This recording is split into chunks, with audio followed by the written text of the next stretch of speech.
Hi, welcome to once again CptsLogs podcast. One and only Jamaican bacon, Richard Tillo. We got Mark again here. The one good pilot on the mark, on the attack. What's going on, buddy? Yeah, same old. Getting hotter and Seems like hotter. a little down today, huh? It's been a long ass day, or what? I think it's the heat. You know how I feel Oh, about the heat? It's like yeah. 114 today, dude. It's zapping me out. I can't handle it. Really? Start every How's your- podcast, I got to complain about the heat.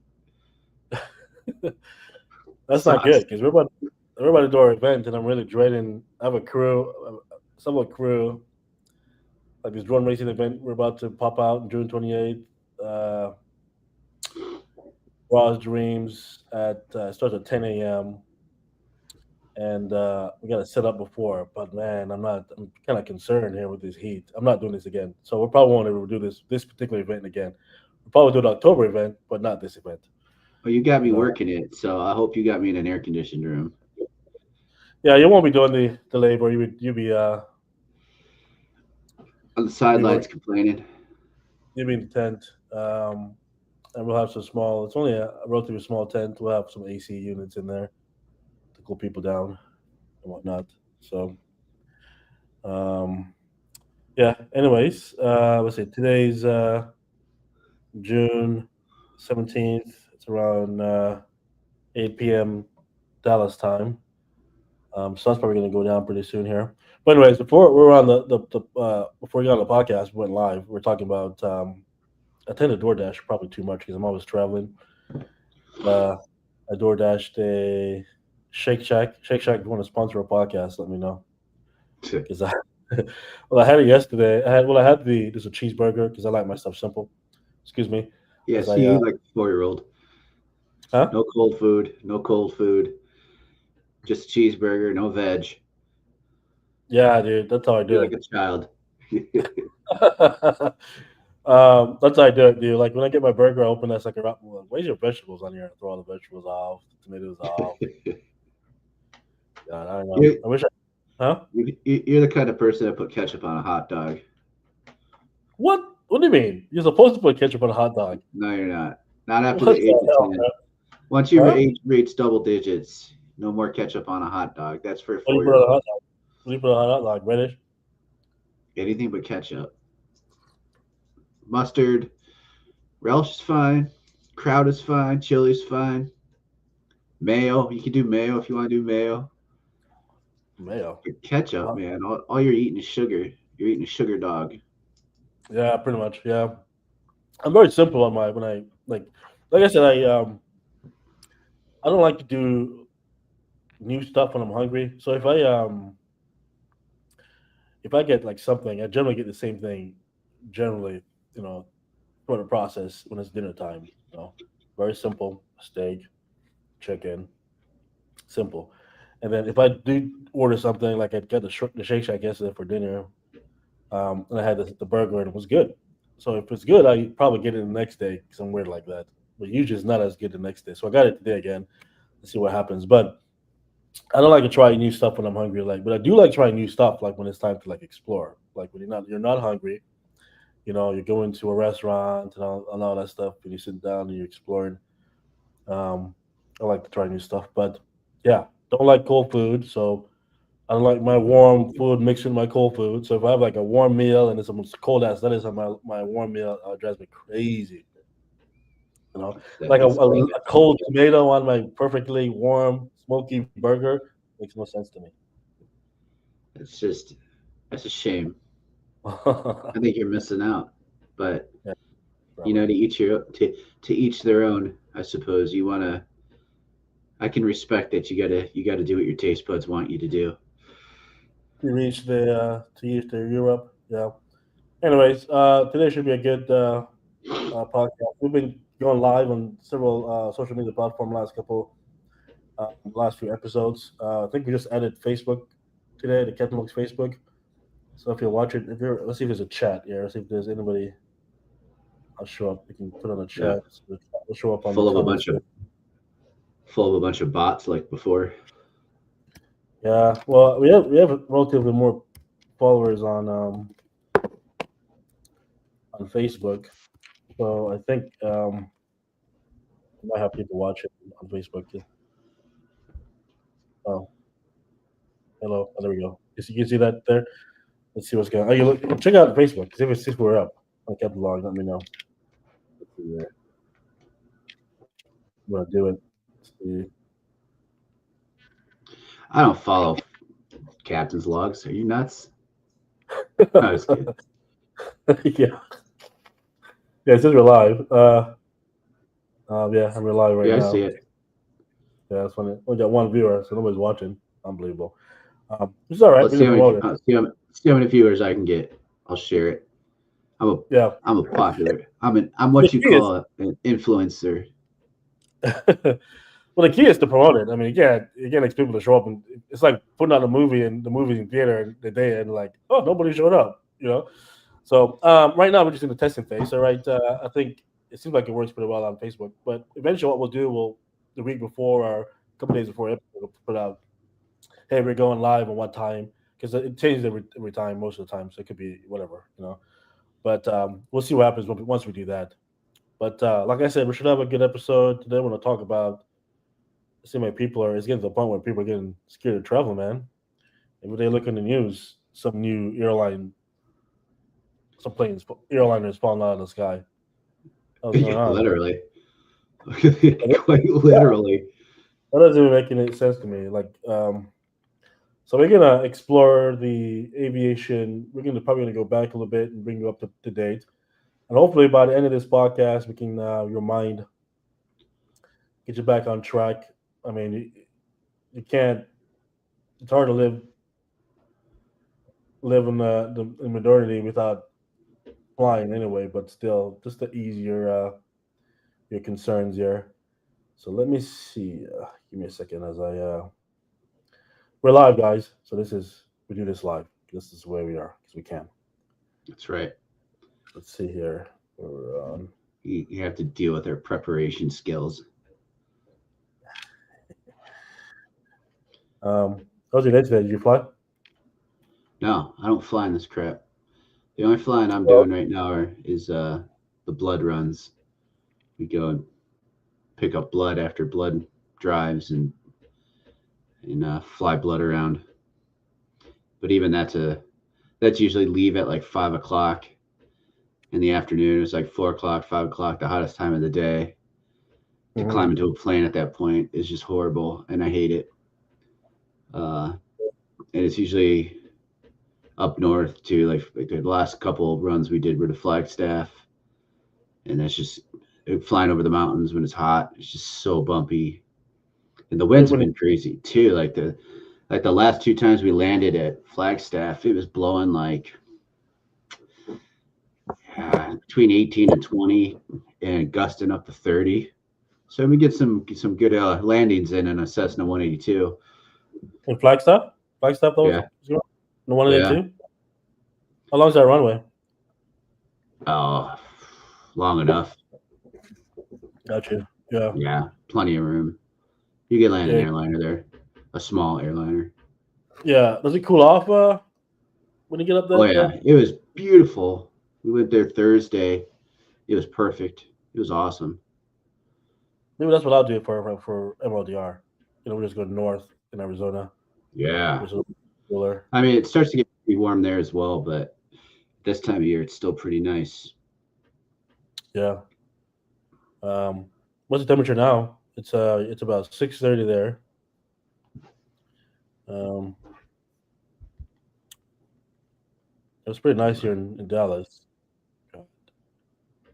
Yeah. So I'm not looking forward to that at all when it comes to the pain of getting this stuff set up. But anyways, let's get into it, huh? Let's talk about some aviation and aviation. Let's see here. Aviation history and safety. Let's see. Let's see. Let's see. Do some research here. Um, so a little bit of concern with what's been going on in the last couple. Seemed like the last couple of years with just with everything. And maybe it's not even anything new, right? I don't know. Maybe it's just that it's just been highlighted a lot more by people. Maybe it's just normal when it comes to it seemed like a little more. There's an increase in incidents when it comes to planes running into other planes and tails striking wings and all this random stuff and plane falling out of the sky and stuff like that. I don't know. I don't know what it is, but I do know when COVID came around, a lot of the experienced um, pilots, like a lot of I think there's a lot of the American guys, United guys, kind of took their retirement. I'm not sure when it comes to like the operational platform, but this is just my theory. All right, I'm not saying anything. I think there's a transition going on with the industry.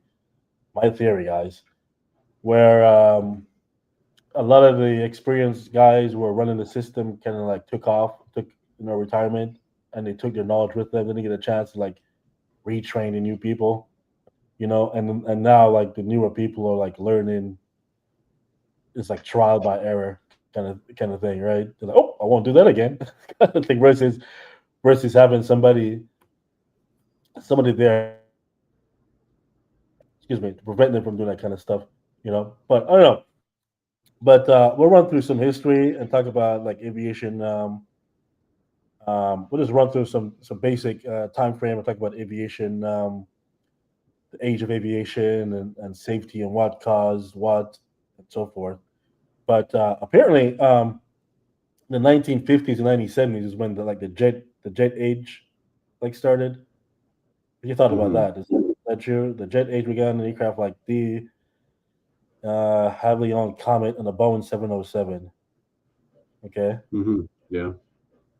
okay. What the hell were they? So they were. I'm curious. Like, where were they? I mean, I probably should know this, but that's what this podcast is for. Let's look that up. Show a picture of what that looked like. The 707. no, the D Havilland Comet.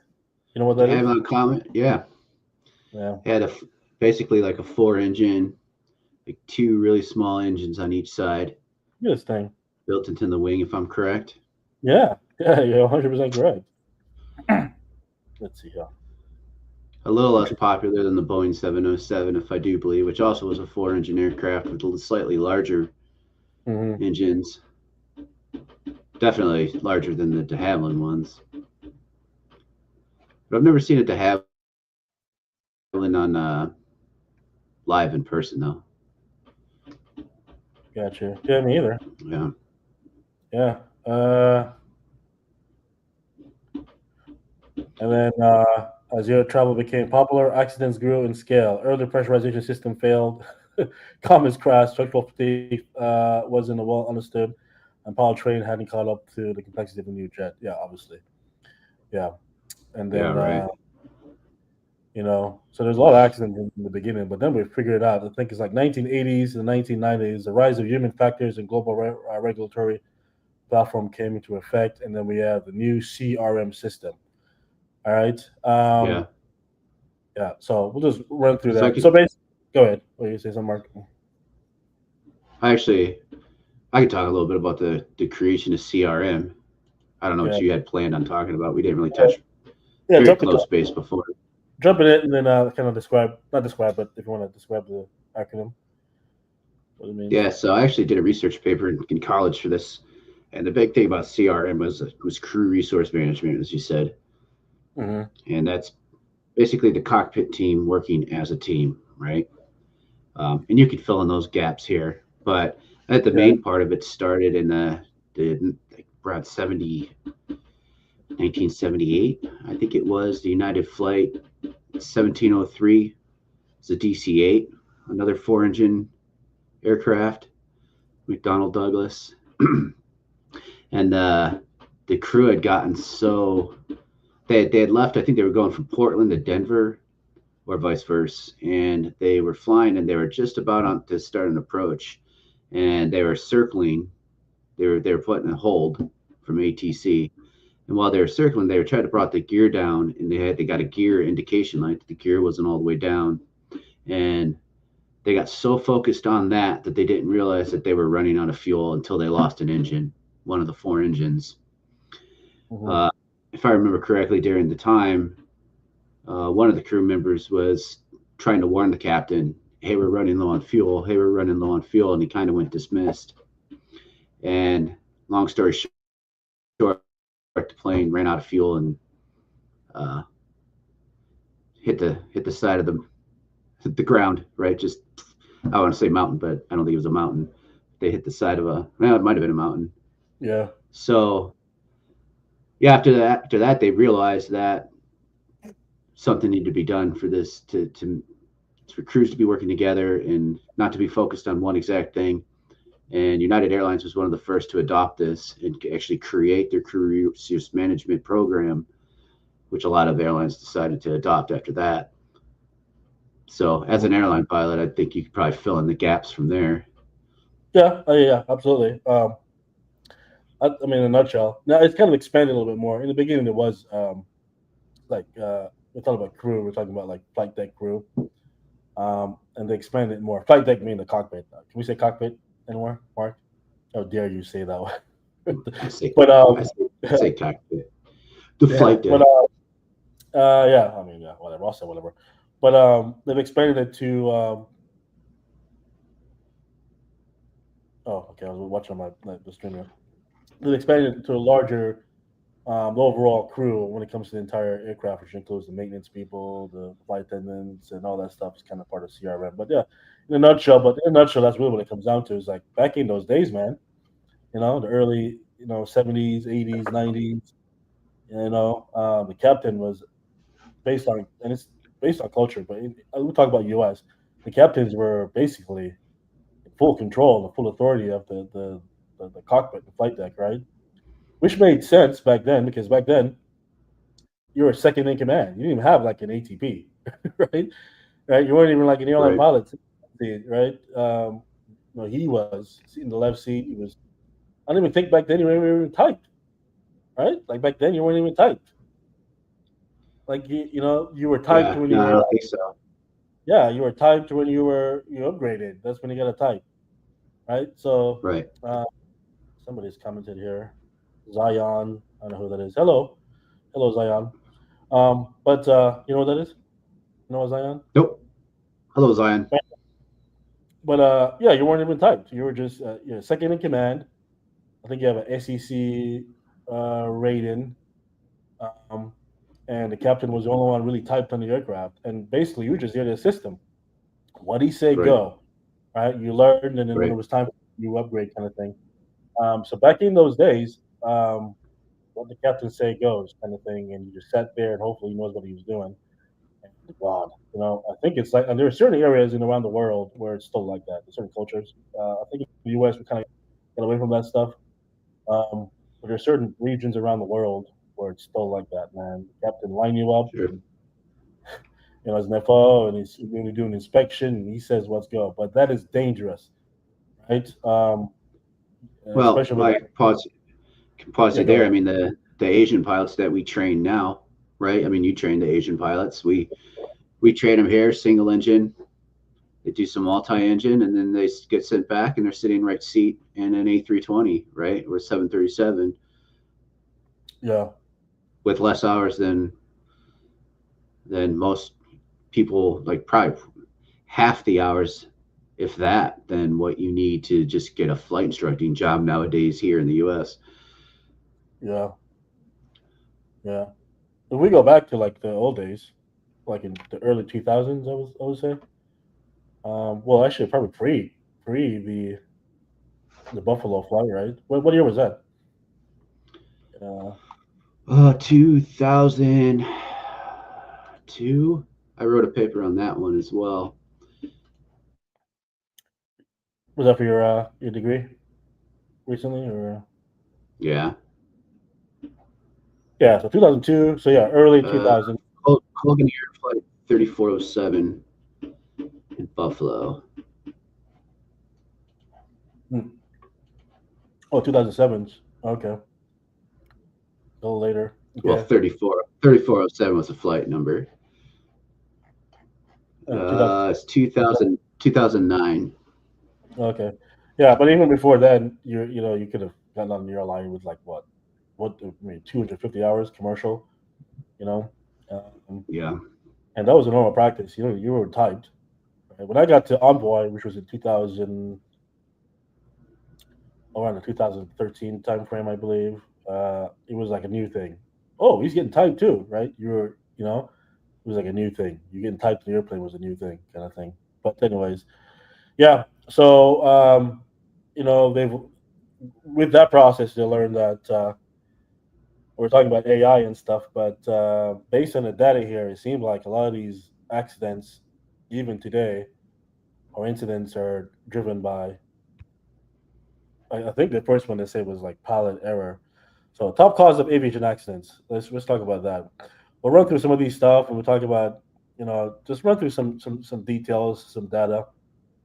We'll get to this Air India stuff and really kind of see what's going on. The honest truth is, you don't know really what truly the cause until the NTSB or whoever they are, has a final report and sends it out. But we can always speculate and have some general discussion about it. But let's see here. Let's see. It says, so the top cause of aviation accident, despite how advanced aviation technology has become, accidents still happen. And when they do, they're really caused by single issue. Most aviation accidents are a result of chain effects. Yeah. So that what do you call that? That cheese, The Swiss that cheese model. Swiss cheese model platform. I was in the sim yesterday.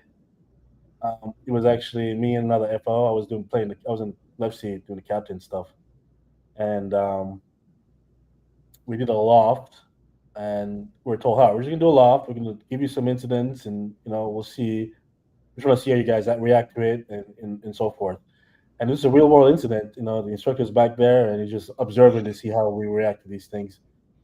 And so we plug everything in, taxi up to the runway and everything. Boeing 767 um, took off, and we're heavy.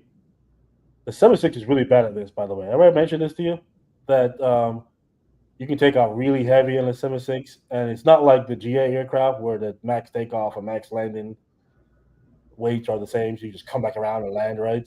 You can take off heavy, heavier than you can land. Oh, excuse me. It's gonna be an interesting podcast. But yeah, so we took off heavy, and the departure has us turning. We're turning, and as we're turning, you was tracking your flaps as you climb out and all that stuff. And then we had like we have what's called an ICAS. It gives us like indication of system failure and blah blah blah. You can check it out and whatnot. But anyways, we had an asymmetric flap or flap slat disagree, whatever, which means that where the maybe who it is, it could be one slat or flap or one wing is not agreeing with the other side and so forth, right? It's not lined up perfectly. Um, but I'm not gonna go to the details after what the aircraft system will say, but I'll outline kind of some of the things you have to consider. But we're climbing up. We're climbing to 20,000 feet. We're in the departure climbing out. We had that things pop out. So now you have to like consider all the factors and things you got to do. You know. So we contact ATC and tell them, hey, we had this issue. ATC says, all right, continue on the departure. Departure has gone up to 20,000 feet. The problem is that the flaps, there's a max flaps altitude, which is 20,000 feet on the 76.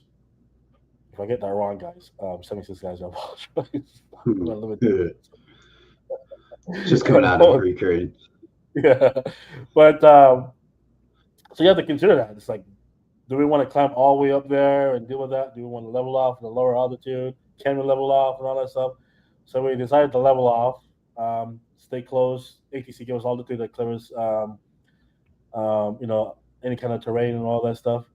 And then we had the QRH. We're running through the checklist and all that stuff. Had us doing all this stuff, right? And then we're like, all right, we're good. Let's head back. And then as I'm heading back, I realized like it gave us like a because now you can't move the flaps based on the system until you don't move the flaps because they might make it worse or whatever. So now Right. you're landing with like less flaps than usual would land on a heavy airplane, right? So I'm realizing I'm like overweight. And they're like, oh shit, I could probably just dump some fuel. So then I had to like dump fuel. There's all the things you got to consider, and all that you have to like get all the crew in together, which includes a flight attendant. So you got to tell the flight attendant what's going on. You got to notify the passenger. You got to communicate with the first officer or whatever, or the captain. You got to listen to what that guy is saying to make sure you're making the best decision. You got to communicate with the company, ATC. So crew resource management involves everybody: the company, air traffic controller, the flight attendants, uh, you know, all that stuff. If you have maintenance on board, you can talk to maintenance to help. Maybe there's some system you can roll. So it's not just one guy going, I'm going to do this, and this is what I do, and I'm experienced. I've been flying this plane for 20 years, and I know what I'm doing, blah, blah, blah. We should have some of those suckers out there. So that's basically, that's basically what it comes down to, you know. So, anyways, I think I was, but I have an outline of basically, it says a list of the number one things, or the list of things that cause, the most accidents. Number one is pod error, followed by mechanical failures, followed by weather, followed by control flight in terrain, so CFIT, and then loss of situational awareness, runway incursion, and human factors. So those are the top five things that cause accidents in all aviation, not just airline, but also GA. So, any Yeah, thoughts on I that? got a pretty good I got a pretty good breakdown as well with some graphs if you want to take a look at it. Granted, it's Mm. only GA. Yeah, no, yeah. Well, the funny thing is, I was looking at the thing. It says GA is 94% of all the Oh accidents. yeah. So I can share my screen if you don't mind. If you want me to. No, have it, buddy. Pop it up, and then let's see. Let's see. Uh, let's see. What are we looking at here? Can we see it? It's the wrong. On the NTSB. Yep. Well, it's the wrong. Let's hold on. Let me. I can see it. My camera's in the way. I can't see what I'm doing. Oh, gotcha. Welcome to the show, folks. We prepared. All right. Let's see. I wanted to do this one. Here we go. This is. All right, it's live.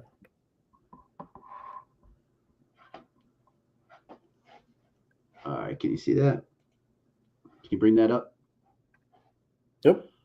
All right. Well, I don't know how well everybody can see that, but this is pretty interesting. So this is from the NTSB, and it's the general aviation. So I mean, as you Pretty said, good. it's I have a large board here, so it's pretty good. You can see it pretty good. Good. so 94% of the accidents, and that probably carries on a little bit to well, it probably doesn't carry on too much to airlines, but just backing up to what you said before, like why are we seeing so many accidents? Well, we're not. They're more so being broadcast. Mm. And I think what this data is going to show us is a lot of more of the ones that we've seen. Now, we've seen some issues that we'll talk about: the Alaska Airlines flight, tires blowing out, United, Air India, of course. Um, but I don't think those really factor into the majority of the accidents. Like those seem to be some type of equipment malfunctions, right? I think we'll just generalize it that way for now. But if you're on Facebook and you're on Instagram, and if you're on just the general news, you feel like you're always hearing about a plane crash, and most of that falls under GA or like corporate type flying, the Learjet that went straight nose down, right? That's going to factor into these numbers, I believe. Um, there's a Kinger that landed on the roof of a hangar. I don't know anything about it yet. I just saw it the other day. That would factor into these numbers. But as you were stating, you can kind of see it here, even from 2012 to 2021. This is the closest I could find from the NTSB, but I'm sure the numbers even today in 2025 would match about the same. Is what you're seeing here. The on the very right side, the accidents defined by event and loss of control in flight was number one, and then the systems and component failures, loss of control on the ground, abnormal runway contact, So, and I think all of those could be bracketed and placed upon some type of pilot error. No, I mean, Mm, it's yeah. pretty crazy. So if you're And like, oh, also, I would never go up and fly in a little airplane, but if you look down here, the system components failures is the lowest bar on the rung, other than other and unknown. you know, so it's uh, yeah, that's trust good. your plane, but more so trust your pilot is what it kind of comes down to. Trust your plane. Trust Trust your the pilot. plane, but more so trust your pilot. Okay. Yeah. Yeah. Okay. Definitely. Okay. Well, um, uh, well, we were talking about AI and all that stuff. You think AI will make this stuff big? Because you say this is accounts. It's a pilot error accounts for 50 to 60% of major aviation accidents, so above 50%. So the pilot error remains the number one contribution factor in aviation incidents. But it doesn't always mean incompetent. It often stems from incorrect decision making or over reliance on automation. I guess automation is not a good thing then, or misinterpretation, rapid involvement in scenarios. Yeah, I mean, yeah. Uh, and then he said the second is mechanical failure, but on that chart you had The systems mechanical. component failure in power plant. Yeah, uh, it says though modern aircraft are highly reliable, mechanical failures still account for a small but notable percentage. Okay, um, engine failure or uncontained engine explosions. So hydraulic system failure, landing gear malfunction, flight control service jams. So yeah, but okay. I mean, end of the day, overall, as we go through this stuff here, we're just trying to get you some information and what is what here. It's funny we also did because when we went through, especially in the airlines, and I can understand why 94% is GA because in the airline that you're training all the time. Because yesterday alone, I trained for all of these. I'm looking at this right now. It's funny the list of things that are the top contributor, and that's all I did yesterday was train for with all these stuff. Mechanical failure, um, weather stuff. Like let's say thunderstorm, lightning. We actually yesterday we did some wind shear stuff. Wind shear, no joke. I'm not sure what the rules are. The flight school level with the smaller aircraft.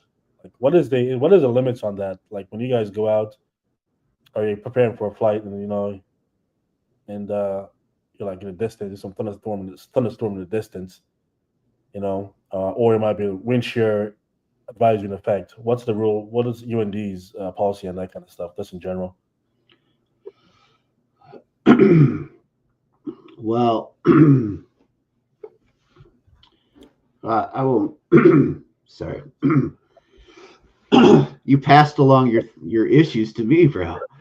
Yeah, yeah, I won't state exactly what they are because that's not my policy to share. But yeah, yeah. they're definitely in place. Um, they definitely don't exceed any recommendations by the airplane's handbook, right? And then it also depends on, are you a student? Are you an instructor with a student? And after that, it's personal minimums. Um, and I think they leave us a lot of wiggle room when it comes to our personal minimums as compared to the POH, the pilot handbook, right, for the aircraft, given it to us by the manufacturer, because we won't be test pilots. But as far as low level wind shear, I can't remember if I've ever actually seen anything with that. Mainly because if you're for me, if I'm in a situation where that's being alerted with a student, the types of students that I'm with, I wouldn't go fly there anyways. Hmm. So I'd have to look to see if we have a policy against that. But again, going back to my recent blood flights to Flagstaff, um, they were giving us low level wind chill warnings in the, or yeah, low level wind shear warnings in the ATIS coming in, and we were comfortable. We were going to go in and try. You know, it just depends on what direction the wind is coming from at the time and blowing and gusting, and Yeah. you make your own experience based on your airplane configuration and your experience. Mm-hmm. And if you disregard your own personal minimums, or you don't have personal minimums, or they're not realistic, then you end up a statistic that we just saw. Mm-hmm. Yeah, 100%. I remember, yeah, personal minimums, and then sometimes, I remember the flight instructor days for me, what that was. Um, we'll have, for me, if there was, back then, if there, when I was flying that Transpac, if there were any wind shear advisory, we wouldn't go. We'll just wait until that passes, kind of thing. But in the airline, they do have like a wind shear um, procedure, right? Um, and generally, the airline wants you to go, but there's things that are in place, and then obviously the captain has a final say on whether or not he's going to take off in the damn thunderstorm, which which most guys won't do that. I will say the airlines are generally safe. Go ahead. You want to say something? Yeah. I just want to put an asterisk next to what I said earlier. And we were talking about low. I was talking about low level wind shear. I'm talking about not associated with severe weather or thunderstorms. I'm just talking about in general, like just a gusty, windy day, but not associated with thunderstorms. That's completely different. That I would Yeah, not get anywhere near. yeah, yeah, yeah. Correct. Because in the airlines they have different their procedures in place and steps you take to avoid that stuff because that stuff will kill you. Like let's say the first step is to avoid it. So you're coming in, and if you're a captain, you get the weather going into Dallas or something like that, and you have low level wind shear advisory. You can always go, well, I'm not going to that airport. Depending on the situation. The airport is so damn big. Sometimes they can dictate it the what part of the what end of the airport it's on. So you can always change runway or depending on what's going on. Yeah. Uh, or sometimes they'll shut the airport down. You know, this in Dallas all the time. They shut that airport down often. Excuse me, but you do have wind shear procedures potentially if potentially wind shear or you have high gust winds or whatever. You have like you can put wind shear within your your performance. You can add that as part of your performance, and it'll give you like different speeds. It'll give you like your try not to try not to do that because it goes on the it gives you like it gives you like it splits your V1, and then it gives you like a VR. Generally, you have like a V1, you know, you know V no V1 VR and V2 and all that stuff. But when you have a wind shear, it'll split it. It'll give you like a V1, and it'll give you like a max V1. So basically, because you want as much speed as possible, just in case you do encounter wind shear, you want to use as much of the runway you can and much speed as possible. So you get like you'll get like a V1, and then you'll hear VR, right? So usually you'll say rotate, but this time around you say VR. So basically, and then you keep rolling down to your max rotation speed, which is a larger speed, and then it's a rotate to that speed. Generally, that's what it is. And it gives you a lot more speed. It doesn't give you have to climb out of that Yeah. wind shear. But the way it is if you hear VR and you encounter wind shear during that time frame, um, you can rotate because you can't stop. You've already passed V1, right? You're continuing. Does that make sense? There's no stopping, right? There's no stopping. You got to Yeah. continue, kind of thing. So there are procedures for that. And the reason why I'm going through these stuff is that can outline some of the reasons why These are some of the things. These are the number one things or list of things that cause an airline to crash, right? So we're just going to outline some of these things, and then we'll talk about this, these recent accidents here. So, but there are things in place to prevent these things, right? Mechanical failure. I mean, there's so much redundancy in these planes, even the smaller GA, GA aircraft. It's gonna be an interesting podcast. But Yeah, we got to you know, cut this one up around all the sneezing and yeah, coughing. that's why. So, um, but there's so much redundancy in these aircraft for all these things. It's like if you, like for example, if you're a lot of these aircraft, the landing gears are held up by hydraulics. If that fails, you can dump that. If it doesn't fail, you can roll it down. All these things. So it's just designed to be as safe as it could be. You know. Right. So yeah. Anyways, talking about weather. We try not to find the thunderstorms. CFIT. So CFIT. What is that? You want to talk about that, Mark? Do CFIT. I want to talk about it? That doesn't Can really I? happen. Let's talk about. I mean, it's happening in the airline. You know. So if you're, I think there was a picture on Facebook or on social media, and it was like you probably seen it, where there's like clouds, whatever, and then you can see the two pilots in the flight deck, and then there's like a little mountain, there's a goat, and you're like, what the hell is this goat up here at 32,000 feet? It's Yeah. like what? That's the definition of in a sense. It's like that's the definition of, in a sense, the seabed. It's like you don't know where you are. You fly a perfectly good aircraft into a terrain because you just don't know where you are, kind of thing. Yeah. Yeah. I mean, that's what exactly it is, Mhm. and I think it just comes down to not being situationally aware of where you Yeah. are and what's going on, or poor flight planning, or a combination of the both. Usually, the combination of the both. Um, Fatigue, a lot of things. yeah.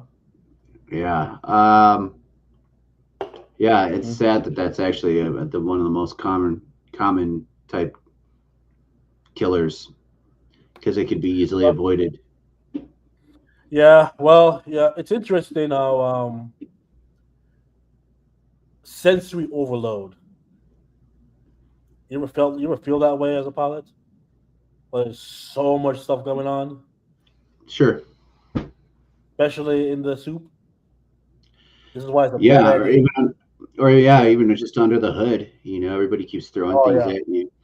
You're trying Yeah. to run a checklist and someone's talking to you as well, or you're trying to work with a crew member or a student, or ATC's chatting at you, and you're still trying to fly the airplane at the same time and get back on course. And Mhm. yeah, and you get to the point where your human part of you wants to go like, screw it, done. Yeah. This is why it's not a good idea to do single Jesus, pilot. take the wheel. But you can't do that. You got to fight through that and Yeah, I understand. Yeah. prioritize and focus. But yeah, definitely easy to get sensory overload. That's when you need to just stop and focus on flying the airplane, right? Look at your instruments, fly the airplane. That's number one. And then figure out what needs to be done next. What's the next most important thing, right? Mhm. Yeah. No, that doesn't go away. I mean, it gets better with this way you need, 2-man crew or more sometimes. Absolutely. Um, it doesn't go away. Think about getting bounced around. You're getting bounced around for hours and hours, you know, and then all of a sudden something fails. There's thunderstorms around you, right? You know, the freaking, we did a scenario yesterday. What was it? Excuse me here. It was unreliable airspeed. That's the damn clacker and the that freaking alarm does not go off, bro. So so you're dealing with all that stuff, and the alarms going off. Now you got thunderstorms and rain, you're getting bumped around, and all this stuff's going on. It can definitely get to you. You're like, oh my god, there's so much stuff going on, and then all of a sudden, Right. terrain. And, you know, and then you're like, why is that mountain up here at 35,000 feet? Right. So yeah, Right. yeah, that's what, yeah, all this stuff going on, and yeah, there's a lot of crap going on. So we did that yesterday. We did a secret stuff, yesterday, where obviously the aircraft will, depending on the aircraft you have, will help you out. The 76 will tell you what to do, will tell you to climb, and tell you how to climb, and all that stuff. This is horrible. It's gonna be bad doing this stuff live. But anyways, so that's another thing, So I can see that being an issue. Yeah. Well, they say like I feel like a lot of the GA stuff that we see. You talk about automation earlier, and automation kind of getting in the way sometimes and becoming a distraction. And I think that's a huge contributor to CFIT and loss of control in flight, like we saw in that chart earlier. I'm trying to think of what flight it was. Someone was asking me about what I thought.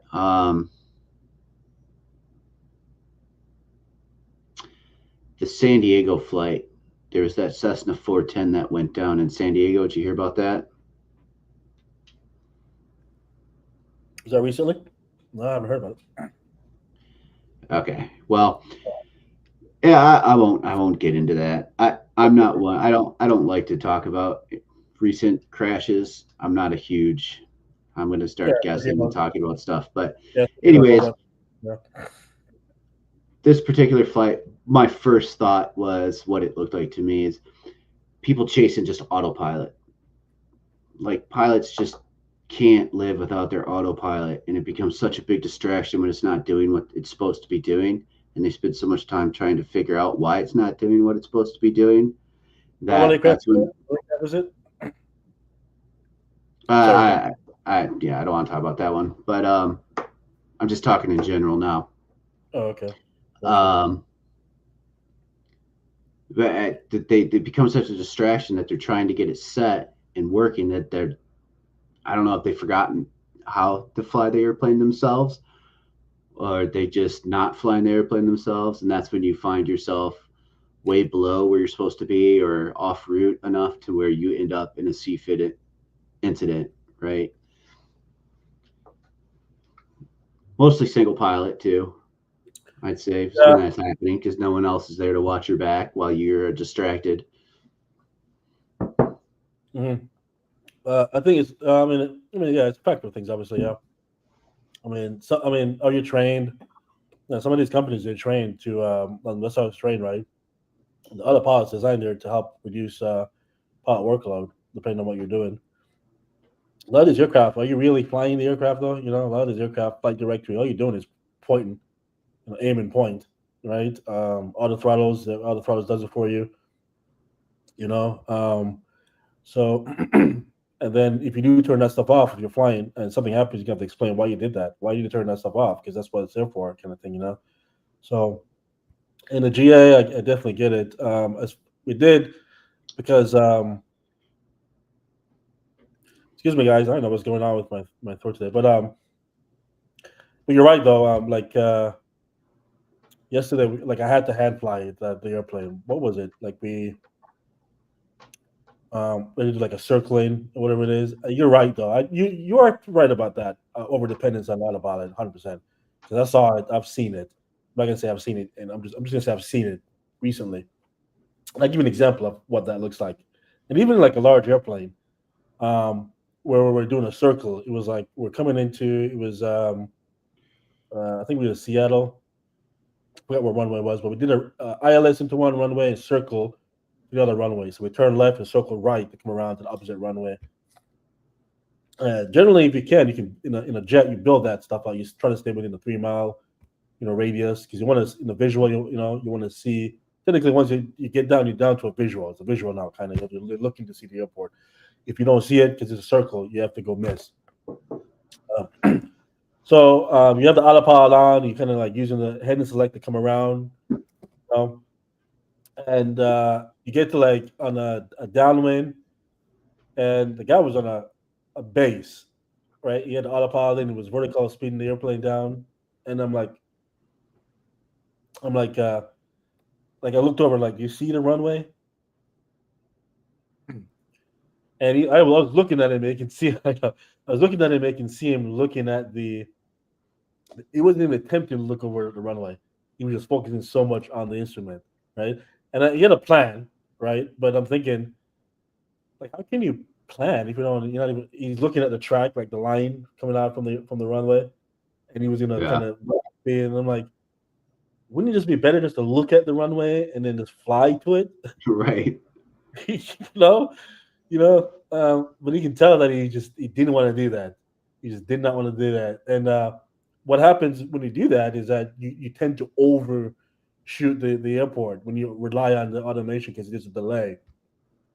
And I'm watching it, and I finally I'm like, you're probably gonna have to shut that off and just fly it because that's not gonna, And it was perfect. Like, it was coming in on autopilot, but if you had just look at the runway, turn that stuff off, and then fly it in, and it'd been good. But you're right. Some of these guys are just, excuse me, they just I don't know. It's just confidence level, You know. Yeah. And when I talk to, it's like I'm thinking mainly GA stuff because there's really no Mm-hmm. excuse for that. Is well, there's not as good of an excuse for that in GA than there is in a 767. You know what I mean? Like, yeah, the automation is there to help you fly the plane, Yeah. but you can't rely on it in the same way to where it becomes a distraction so much in a GA plane because those planes are easy to hand fly. At least it should be. The VA plane ours. Yeah. Yeah. Yeah. I get what you're saying. Let's talk about, okay. The next thing is on the list is runway incursion and excursion. Let's talk about this here, because even this is increasing more.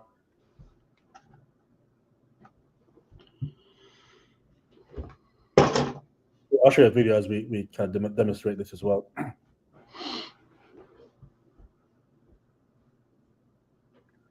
But this is, I mean, I can get this. I mean, some of these airports are freaking complex as hell, right? So I get it. Well, this has been happening more than just at huge airports too. It's becoming a problem at all airports. In fact, the FAA has made it a very strong talking point even for private pilots that you have to be able to discuss runway incursions and how to avoid such mishaps. Mm-hmm. You see this? Mm.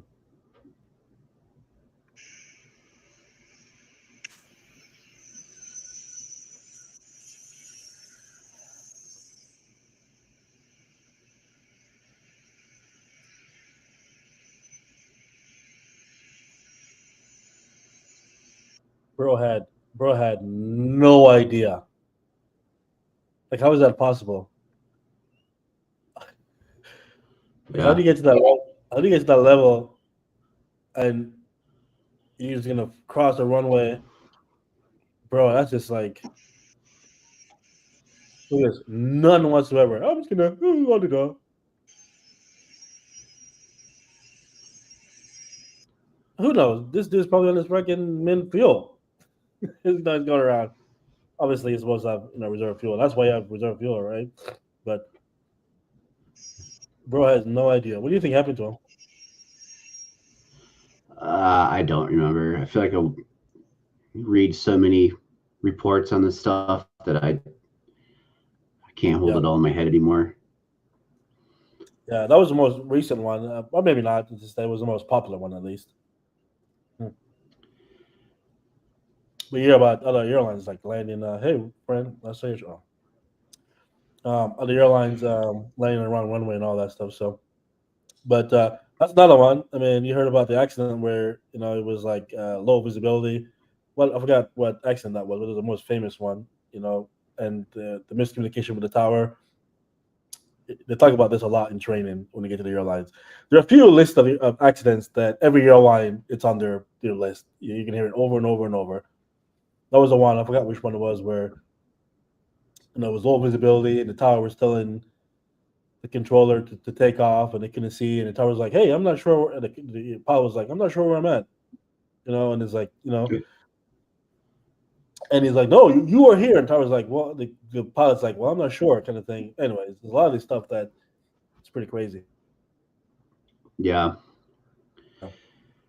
Um, Well, at the end of the day, the pilot's the one in charge of the flight, so yeah, yeah, they're yeah. going to be the one that Well, what happens if a say I know there's a procedure if like what happens if let's see here if a plane crashes when what happens with control if a plane crashes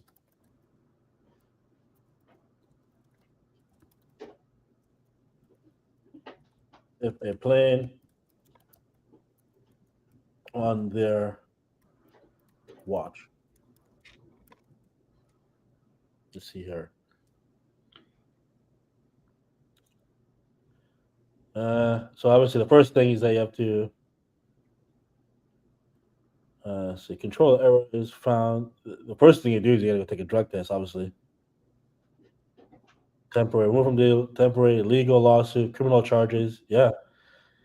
It says even if the controller acted appropriately, they're often placed on administrative leave as standard protocol. Yeah. So if something happens, they immediately take you off, off the line. Then we face internal review interviews and simulator recreation of the event. Most return to duty after being cleared. God, that's why they can't. It's a was it 45 age is their retirement? It's a stressful job. 65. No, for controller, I think it's Oh, 45. controller. Yeah, I don't know. Yeah, it might be actually. I'm not Yeah, sure.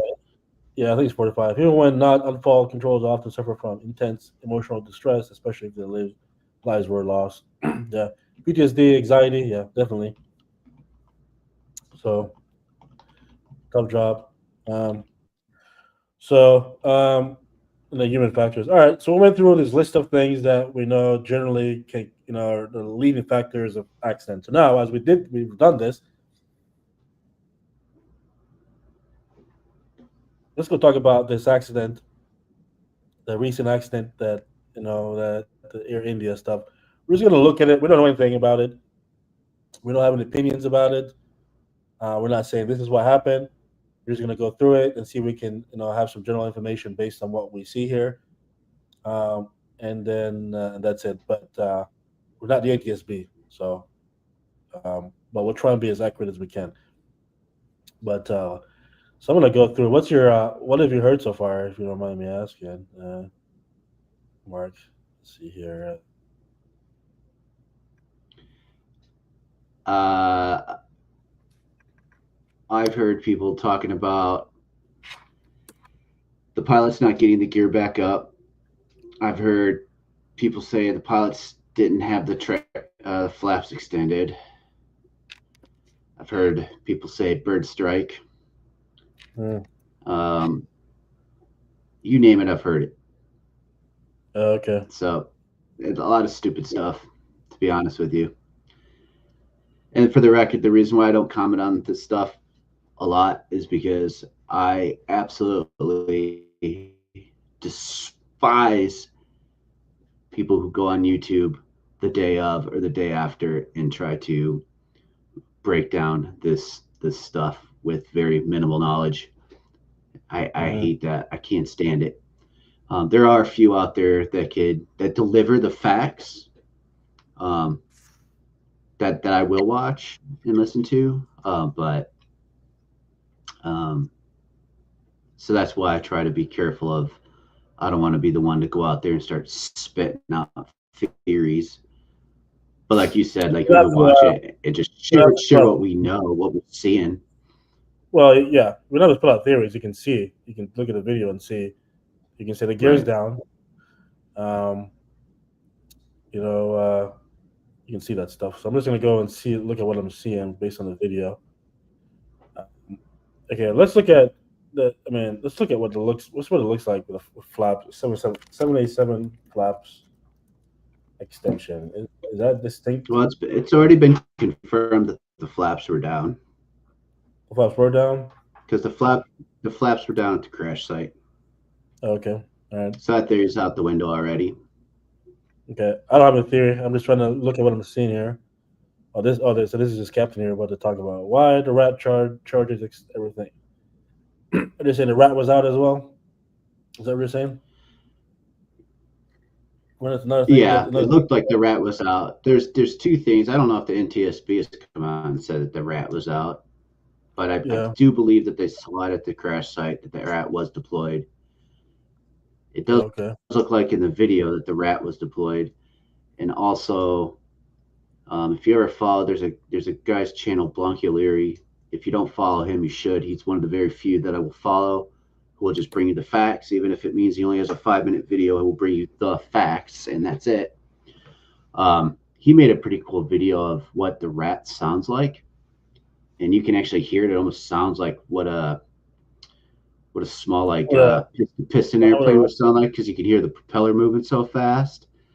And then so he plays a video of a piston aircraft and the propeller and what it sounds like, and then the sound from the video of the airplane, the Air India flight that was taken, and you can hear that same sound. And he's like, "That's the sound of the propellers on the rat." And that was pretty intriguing. So it does appear that that was out. And for those of you who don't know what a rat is, do you want to take that one, Richard? What is a rat? It's what they have on the ships. Can you follow It's those to safety when it's sinking? Yeah, it's what they have on the ships, and then the ships, and they come raw in your food, and and all that stuff, and then they cause diseases and all that stuff. I know what a rat sounds like. The 175 was a rat. Generally, for electrical airplanes, you need electrical. Um, what's the R stand for? I forgot. Air turbine. Let's see.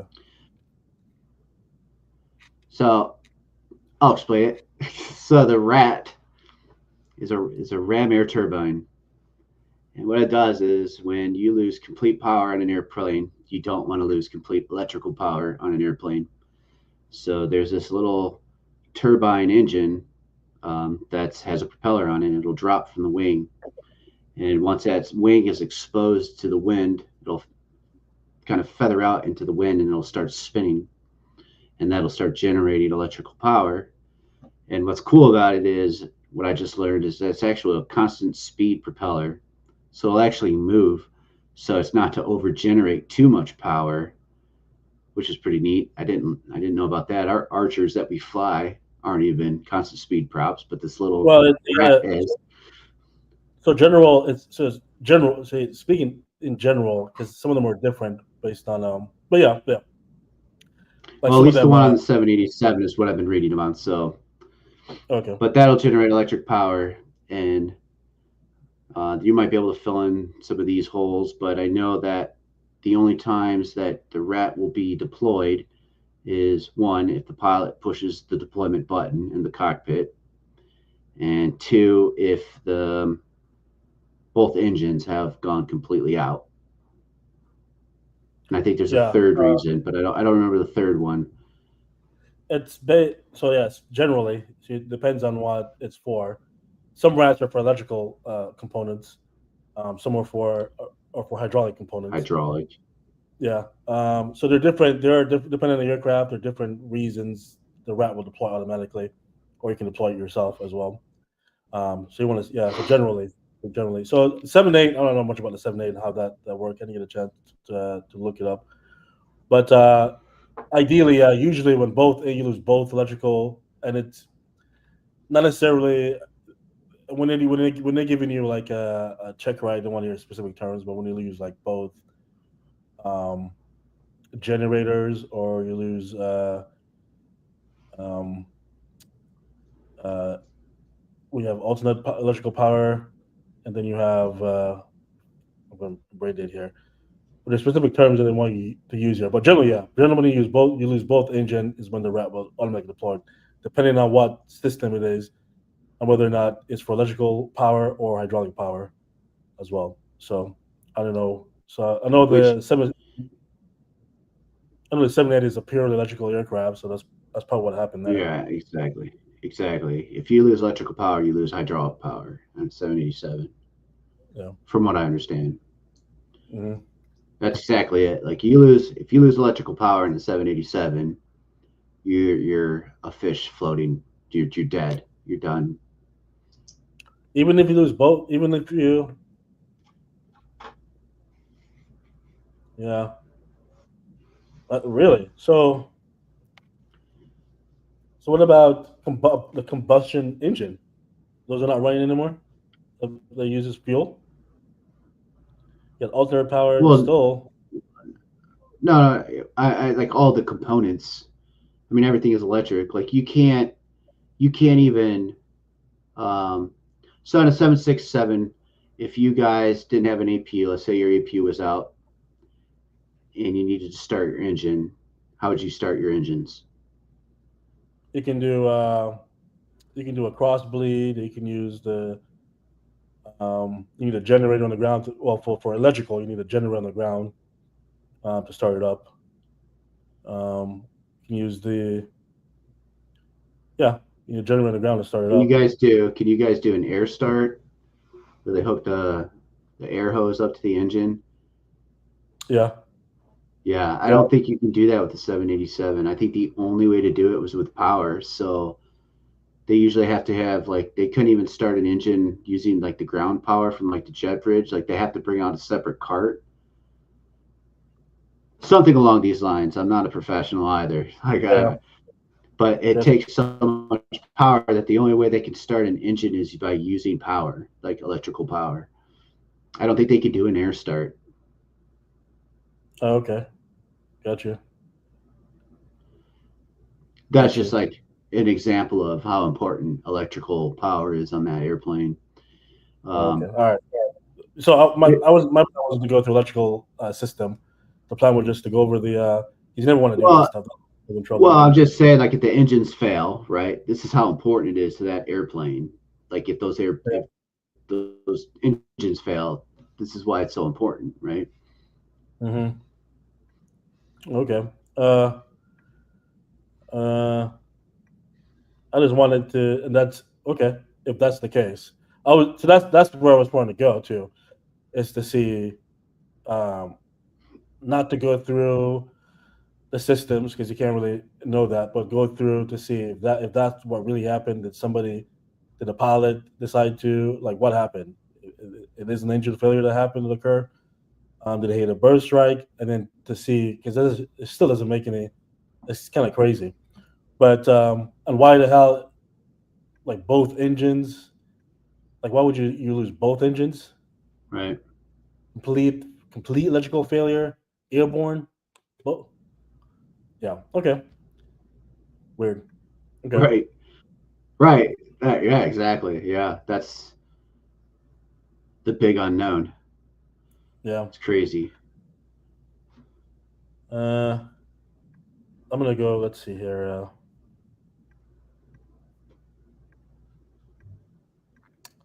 Let's see.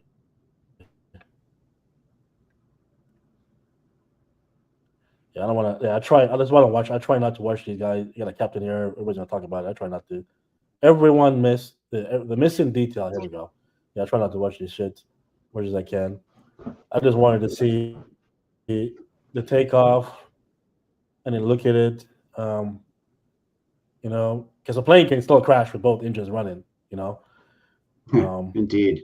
the gear was down. Why was the gear down? This is not the rat. You know. Yeah, I saw that video. This is not the rat. Let's see.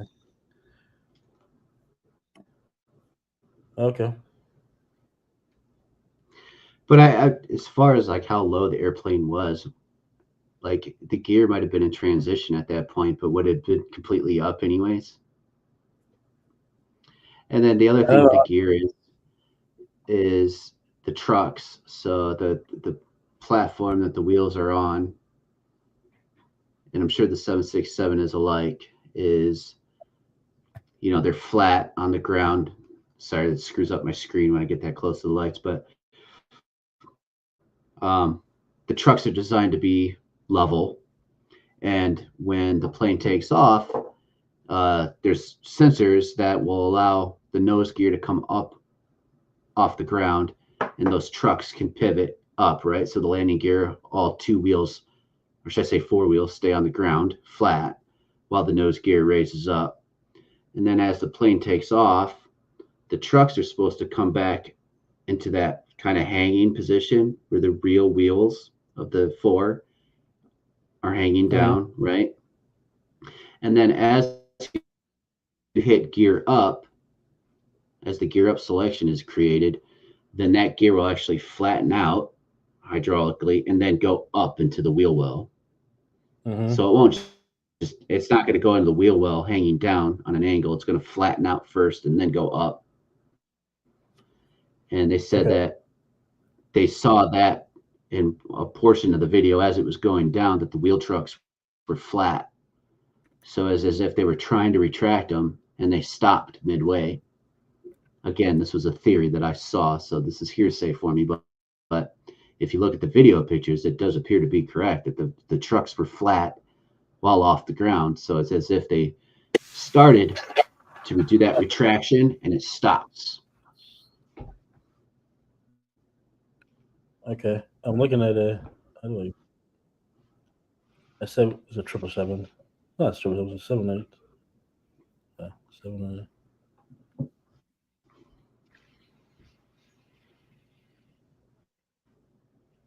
Okay. All right. I'm gonna show you this here. The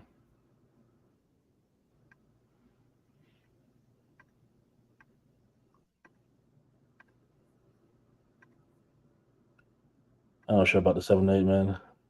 What does it say here? Which one we're looking at? Yep. Okay. So apparently this is not the 7 because you only have two Yeah, wheels. two, yeah. Um.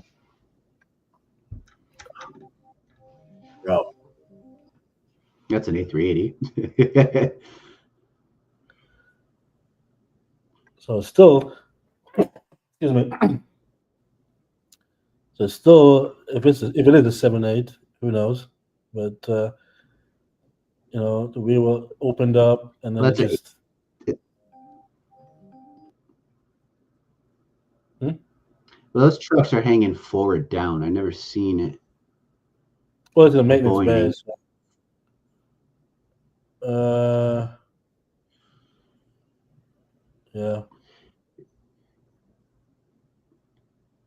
Yeah, we don't really know what we're looking at because, like you yeah. said, it says Boeing 777, but it's not a Boeing 777. And the other one says it's an A380. It's definitely not an A380. Okay, yeah. I don't want to get into This is the problem with YouTube. the new Everyone model. watches these videos, they assume that they're watching the right stuff, but it's Yeah, whatever somebody wants to post that day. I hate that crap. yeah. So there's all this stuff going on. There's all the like I talked to the guys here, and they're like, well, the captain had 8,000 hours, and the FO had this, and it's like everybody's just like, pilots. So nobody really knows what's going on, and you probably won't find out, especially with those kind of. You don't want to tarnish their airline reputations. They probably won't tell you as the truth. It's not like the U.S. I'm not sure if the NTSB is going to be the one doing the investigation. Is it? Could be. But I'm sure they will be. they're saying that a captain at 8,000 hours in the U.S. You get that in the regionals. you know, um, unless you go fly for ACMI, I guess. But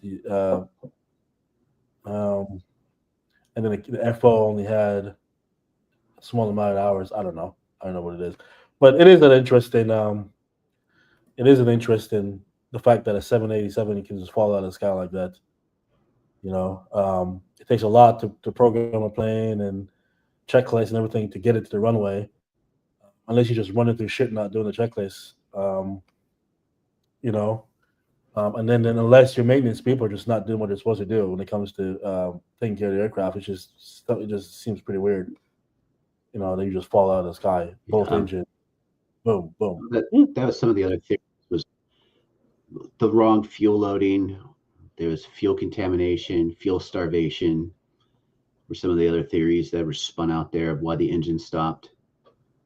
but you know, Mm, that could at be. least if it was Elimination. something along those lines, though, at least we'll know.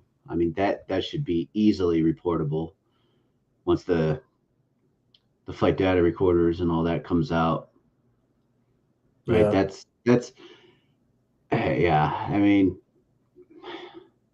you can pontificate all you want when you're talking about the Learjet accident where you could have a black box, but you don't. But on these planes, you have a black box, so it's kind of let's wait until we get the black box, or even the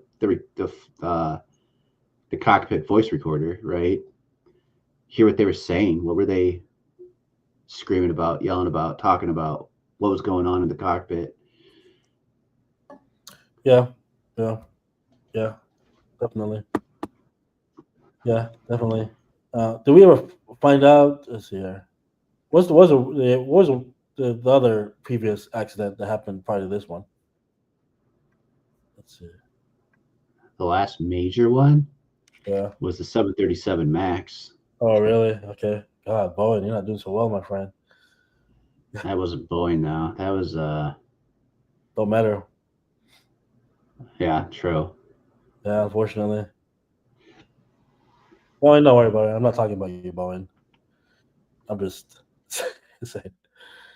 Yeah. Well, yeah, I understand how that stuff works. Yeah, who knows really the problem. Yeah, but yeah. Bowen, we know better. We know better than to try and say it's something that you did. So we're not even going to go there. But 100%, it could be anything. It could be maintenance. It could be yeah. Who knows? Hmm. Do you have any thoughts as a Boeing pilot Um. on the Yeah. On the 7.8 is was designed like. What was it? Seemed like they had a lot of issue in the beginning of it, but it seemed like they worked out a lot of the kinks. But Boeing is just they're designed to be flown by pilots. The aircraft is, or in my opinion, they're well uh, designed, easy to be flown, simple. I'm not sure what's going on with that. It's just different times, man. Different when the company is basically a publicly ran company. You're looking to make. We talked about this before. If you invest into a company and you invest $10 and within 10 years you get $10 back, why would you invest in that company? That's really what it comes down to. Is that, in my opinion, based on what I've been told, is that um, they're trying to cut costs here and there, blah blah blah. But I think the 7.8 was considered a well-built aircraft, right? Everybody has it. It was ordered, so I don't think on this yeah end it might just be I don't know, right? We know, but nobody knows. But there hasn't been an issue with the 7.8s. A lot of the main carriers around the world, or the 7.8s, were in the top fleet. Well efficient, yeah comfortable aircraft. Pilots love it. You know, um, yeah so on this end, I don't think at it's this point yeah. yeah at this point I don't foresee any type of systematic issue with the aircraft. Possibly that aircraft something happened, but not worldwide issue like the Max suffered from in the beginning. Yeah. Uh, so I'm gonna look at my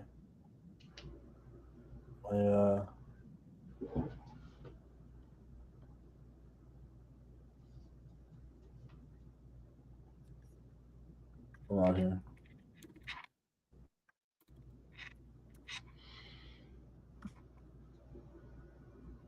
Oh shit, interesting. I wonder why it's not like a big topic. The 777 is 175 is as well. Yeah. All right. Anyways, well, that's it. I guess it's always good to make sure that when you talk about certain things, you know the information before you jump into it. I guess. Let's see what else we have here before we head out.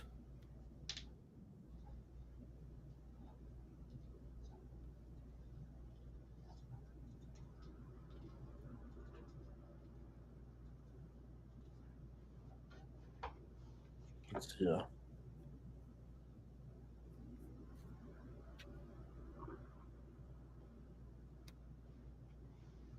Let's see. One second here.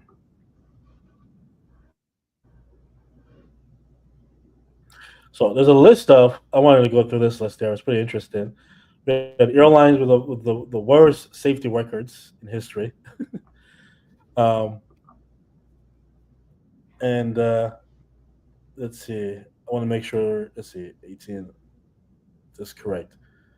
So historically, and then maybe I'll do like regionally here, but it doesn't seem like any of the Americans. So we have Lion Air. You heard of those? You heard of those guys? See.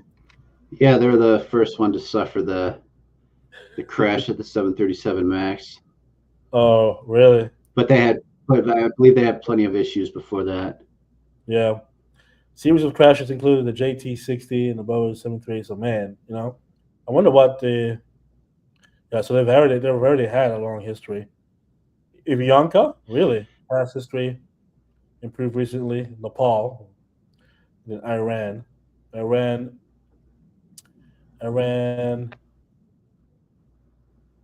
Asian fleet, sanction, restriction, parts.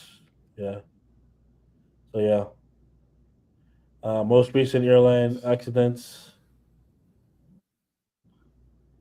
Let's see. I guess this was the most recent one here. Let's go. Aircraft manufacturers' safety reputation. Let's talk about obviously the 737 Max that Boeing had. So Airbus strong safety records and 320 family, 335 advanced automation. So Airbus has been doing relatively good when it comes to their safety records throughout the years. Yeah, Yeah. yeah, for Even sure. though yeah, even though pilots have been we don't like flying a Boeing, but the thing is, it has more automation. Relatively, it's pure automation compared. But I think the 78 is almost like you still can fly it. It looks like a Boeing, with lots of automation. Um, but so what does that say? Maybe more automation then. Embraer, reliable regional jet. So the 175. I mean, that's the top number one. Currently, it's the most flown aircraft out of. I think it was like out of New York or JFK regional aircraft is the most reliable. And it's a purely automated aircraft. So maybe automation is a good thing. And then the CRJ. Yeah, I was gonna say, or is it the younger pilots who fly it? No, I'm just kidding. Yeah. Um, let's see here. And then let's see. I had a thing here that says technically aviation is still the same as way of travel, and I have a data on there, but technically it still is. And like you said, it's not an increase. It's a general.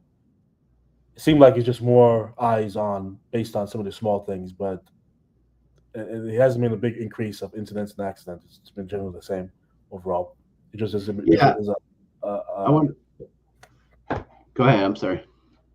no, it's just that the spotlight's been on it. Other than that, nothing's really relatively changed. No, and I want to show you this chart real quick, which is from the same um, NTSB area that I was at earlier. But and this is interesting to those who think that why has there been so many accidents lately? What's going on? Why is Donald Trump pulling airplanes out of the sky?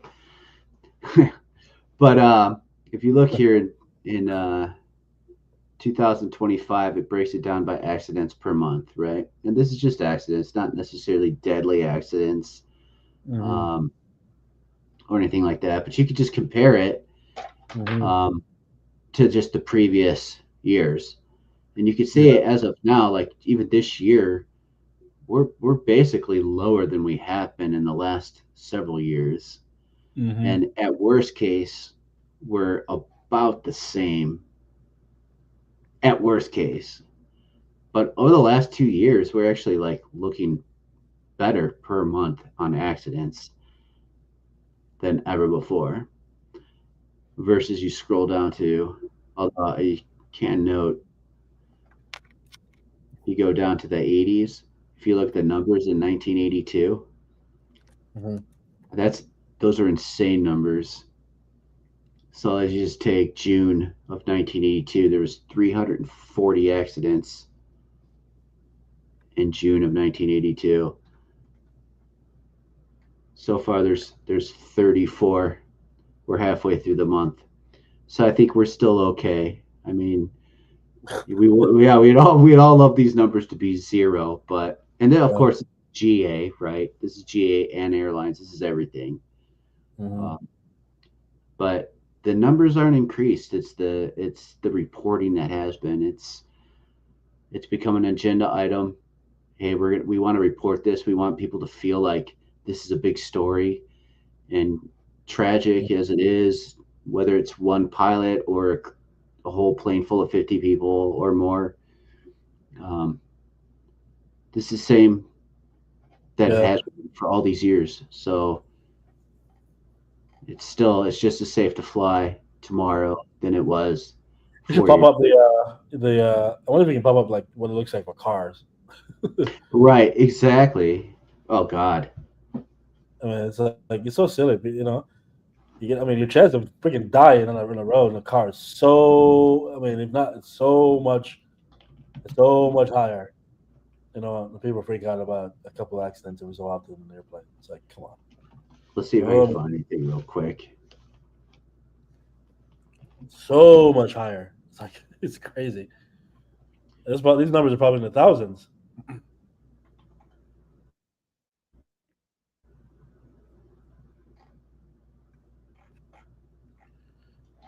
me Yeah, see. I could search. I'm getting results, but before I went and shared all these, I'd like to vet it a little bit and make sure that we're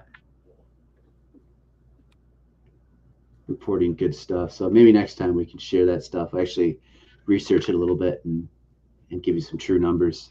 But I would bet the money that I have in the bank that there's way more deaths in automobiles than there have been in planes in the last 10 years or the Yeah, last year or the last month. yeah. Well, anyways, good topic. Like we're not a. I want to be clear, by the way, and it's in the disclaimer. We're not a factual informational podcast. We're a general. This is just for an audience. You know, we'll come out. We talk about topics, food, whatever it is. We'll try and get you information out there we know and whatnot. But we'll just talk about general information. We'll have fun and all that stuff. So don't use this as your reference of data. You know, um, that just takes a lot more. I don't have time to sit around and go through fucking details of stuff just to make sure that my information I have is correct. I just don't. Right. So, and then it is good to talk about current topics because that's what draws the audience. So, if there's something going on, we'll talk about it. We'll try to keep it as general. When we speak general as possible, unless we do know the right information. We'll if we know the right information and it's facts, I'll say this is facts. Um, if we know that for a fact overall. So, And but if you want some people that I would say you could trust and watch online on YouTube to get some good information on some of these incidents, go ahead and comment below, and I'll be happy to share a few YouTubers that are definitely legit, and we'll give you the facts as they're learned. But mhm. so I'm just gonna look it up yourself. Go to friggin' NTSB. That's the best way to do it. But NTS, go to the source. You know, it's so hard to believe in these fucking people. But yeah, Mark. Yeah, you're right, Mark. I'm not downgrading what you're saying. Yeah, this message, yeah, Mark. well, yeah, it's just kind of comment because the good thing about some of these guys though is they'll have video backlogs, and they don't just do like the most recent stuff. They'll do videos on requested. Hey, can you tell me more about this? And they'll go do the stuff, make a video on it, and it's really knowledgeable. And what's great about it is, especially if you're becoming a pilot, is you can watch these videos and learn from those mistakes. You know Yeah. what not to do. So Hmm. it's a good thing. But if you're listening to the right person, so. No, 100%, 100%. Yeah, yeah. It seems like there's no information out on what happened to that your India stuff. Weird stuff though. It'll be interesting. Being in the flying a wide body in the real world, I understand what it takes to fly Boeing, older Boeing. Nonetheless, you know, I mean, when it comes to taking off, it's the same procedure for every plane. You add thrust, you roll down the runway, you pull back. you know, um, your engine work is generally the same thing. So it is kind of when you see that stuff, man, you're like, what the hell is going on? It's kind of like that boat, that 76, that Amazon 76, that freaking the FO pushed down, and you heard about that one? It's another one that happened. I forgot what it Yeah, was. it's I familiar. forgot what it was, and we look at that and you're like, how in the hell? Apparently, tackled the go around button while it was doing something, and he's at 6,000 feet, and he's gonna push down on the plane like that. It's just I don't get it. Um, and like even we did freaking yesterday. We did some, you know, coming in an approach, and you get hit with wake turbulence, and you know that shit flip you over and all that stuff. Like it's crazy, like how I did that yesterday in the sim. You know, get flipped over in a 7.6 from wake turbulence at 1,600 feet. You're like, what the fuck? Yeah. Dude, you gotta try and correct for that stuff. You know, um, Yikes. but I mean, it's a lot in aviation. I mean, you have to take it seriously because you do have, depending where you're flying, a lot of people in the back and babies and kids and all that stuff. And sometimes you can get a little bit. I don't know because yesterday was a really good day. Like kind of going through all that stuff and working through it and the systems and figuring out. But it's a lot that's going on with the large wide body or even a Cessna. There's a lot going on there. Learning the system and all that stuff. So, but anyways, I think overall, it's a good podcast. I don't know anything what's going on with that area and stuff. We'll keep track of it and see what happens, and then we'll try and update in the upcoming podcast here. We'll go from there. So, all right, man. Sounds. Any other thing you want to bring up before we head out? And Nope. I no, think good deal. I have been drained of all nightly knowledge. What time is it? Yeah, same here. Finish up my Shake Shack. Yeah, yeah. So I was gonna say, you gotta get some Shake Shack in you. Let me know. Yeah, and Let me then know if it goes down just as well the second time as it did the first time. You have to let me know if you're disappointed or probably not. not. Probably not because it's cold now. It's been about an hour.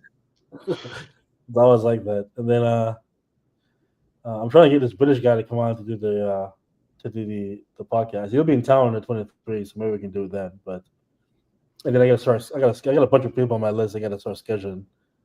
Got a bunch of I got an aircraft leaser.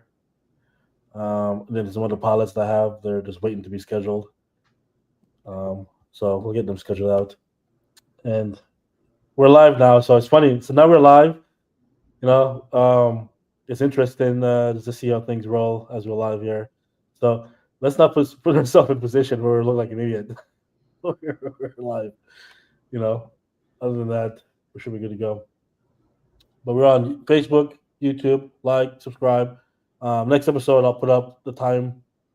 Um, we're gonna go live and see what happens. We didn't have that much. We had several, maybe around 6 people that showed up. We have 4 people in here now. I'm not sure who they are. One like, so one amazing. Yeah, that's all we need. Like, subscribe, share, and I'll get the clips out. Other than that, hi Mark. Any questions, man? Good to go. Nope. Good to go. I'll see you in the next one. All right, buddy. Stay safe.